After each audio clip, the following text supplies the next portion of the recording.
Hello, aujourd'hui on se retrouve pour un tutoriel extension Chablon couleur intégrale. Dans cette vidéo, je vais vous dévoiler comment je réalise une pose qui tient plusieurs semaines et surtout je vais vous partager mes meilleures astuces pour avoir un joli bombé et un bon limage. Je tiens à préciser que sur ma chaîne, je vous explique comment moi je travaille. Bien évidemment, chaque personne aura plus ou moins de façons différentes de procéder. Si tu veux donc savoir comment moi je réalise une simple pose sur Chablon, c'est parti.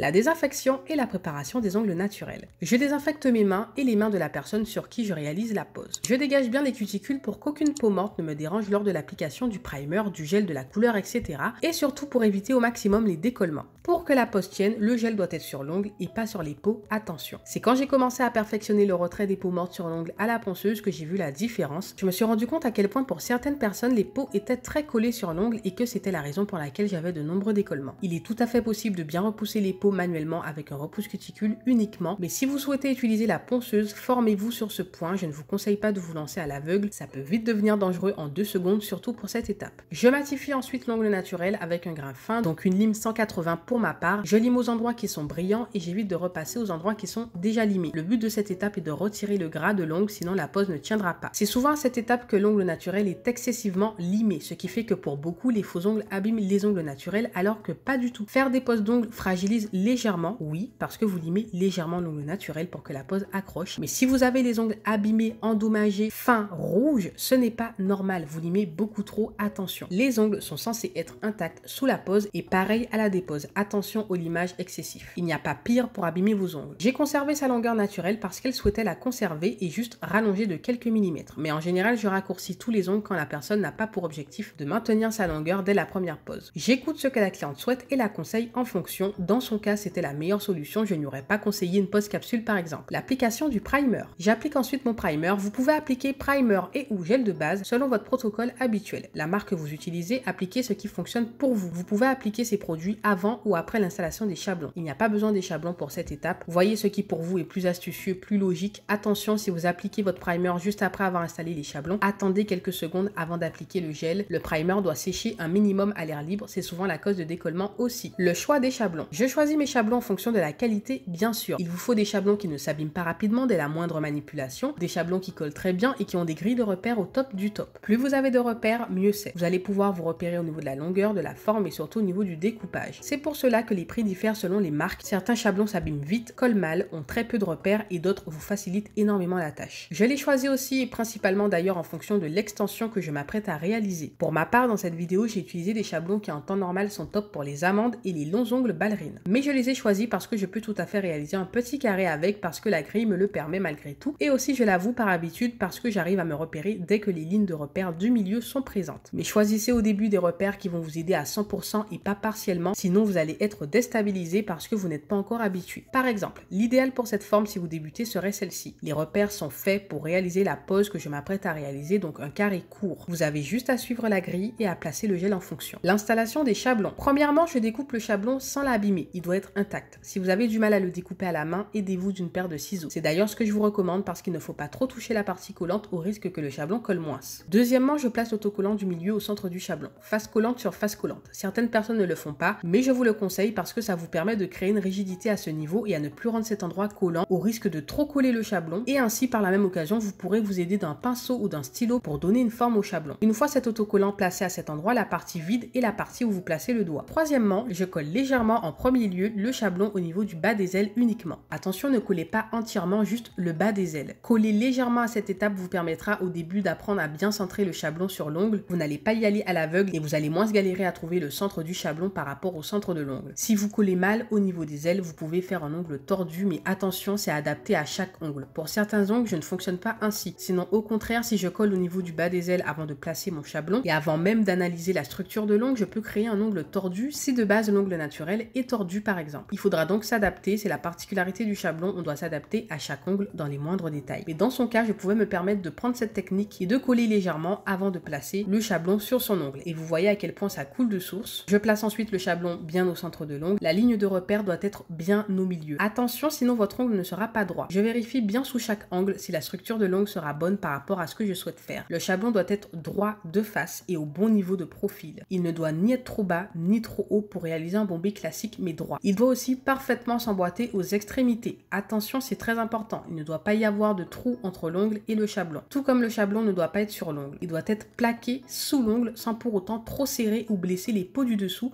Attention à bien vérifier si l'installation n'est pas douloureuse pour la personne à qui vous faites la pose. Coupez si besoin quand le chablon ne s'emboîte pas du tout ou que vous apercevez que le placement n'est pas efficace. C'est là que ça commence à être délicat. Un chablon ne sera pas posé de la même façon sur un ongle plat par exemple comme sur des ongles courbés où le C-curve est très prononcé naturellement. Ce qui diffère complètement des capsules, c'est que l'on crée l'ongle de A à Z. Avec la capsule, on a une structure prédéfinie. Même si peu importe la technique, si la pose est mal réalisée, elle ne tiendra pas. Mais là, si on part sur une mauvaise structure de base, l'ongle est totalement déséquilibré. La difficulté à cette étape est aussi de faire en sorte que chaque ongle se ressemble par rapport au placement de chaque chablon. N'ayez jamais le même protocole pour tous les ongles, chaque ongle doit être fait sur mesure. Donc adaptez les conseils que je vous donne selon l'ongle sur lequel vous travaillez. Dernièrement, quand tout est ok niveau placement, il est temps de bien refermer le chablon vers le haut des ailes afin de bien le sécuriser. À cette étape finale, le chablon doit être bien collé au niveau de la totalité des ailes. Ce sera à vous de gérer à quel niveau vous souhaitez le fermer si par exemple vous souhaitez réaliser un C-curve très prononcé. Mais dans cette vidéo, il s'agit d'une extension classique, donc je referme en pinçant à la 4e ligne de repère afin d'avoir une courbure naturelle et surtout afin que le chablon ne se déplace pas pendant toute la construction. Rien ne doit bouger tant que le gel n'est pas catalysé. Si le chablon se déplace avant, l'ongle n'aura donc pas la bonne structure une fois sec et donc il est très important de bien vérifier cela. Après catalysation, si vos chablons se décollent, ce n'est plus important, l'extension est déjà construite. Une fois le chablon appliqué, je travaille premièrement mon extension. Je visualise la longueur et la forme souhaitée et je répartis le gel en fonction. Ici, il s'agit d'un carré très court. Le but était de rallonger sa longueur naturelle de quelques millimètres à peine, elle a déjà une belle base. J'utilise dans cette vidéo le gel monophase D-Extreme de la marque Divanite. Ce gel est génial, il ne coule pas, vous pouvez réaliser votre bombé en une fois. Je l'utilise ainsi la majorité du temps. Comme d'habitude, je vous ai mis les liens des produits utilisés en barre d'information. À cette étape,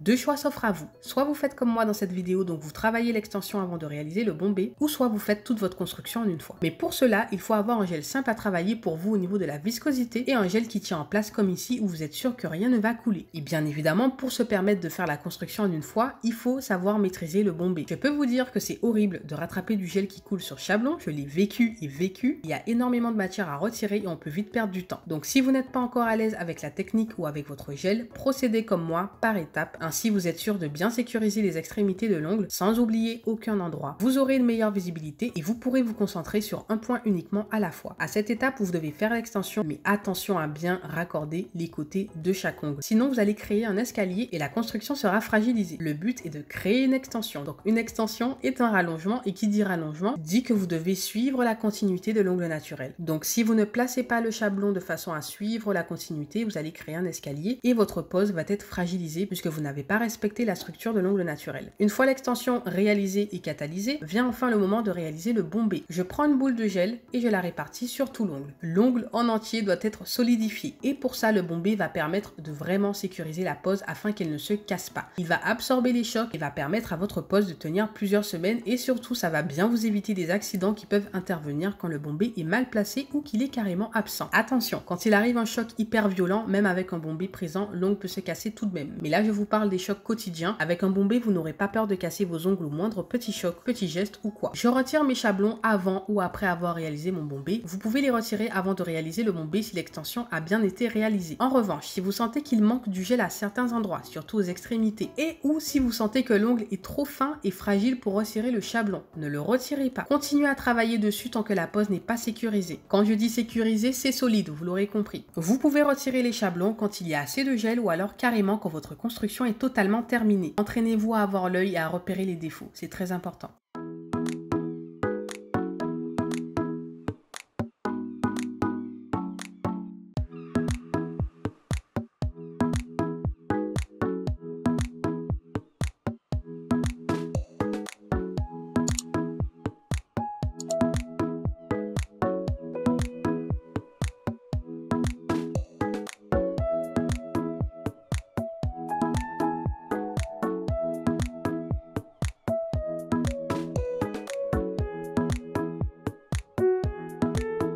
la mise en forme, le limage. J'ai principalement limé à la lime à ongles pour vous montrer comment procéder sans ponceuse, mais vous allez le voir, j'ai perfectionné près des cuticules à la ponceuse pour une meilleure précision et un travail plus rapide, mais il est possible de tout réaliser de A à Z avec la lime à ongles. Je lime avec un grain 180 près des cuticules et 100 au niveau de la forme et des parallèles. Je ne lime jamais avec un gros grain aussi près de la peau. Attention au risque de blessure, vous ne devez pas blesser la cuticule. Prenez vos précautions à cette étape, soyez minutieux, observez l'ongle dans tous les angles, observez bien les défauts, les détails à rectifier, les ongles trop bombés à certains endroits, les surplus de gel, la forme trop large, les creux, les bosses, vérifiez tout. L'ongle doit être lisse, fin, bombé là où il faut. Entraînez-vous à avoir l'œil, encore une fois, c'est très important, c'est ce qui va vous rendre perfectionniste. Et dans ce métier, être perfectionniste n'est pas un défaut, je vous l'assure.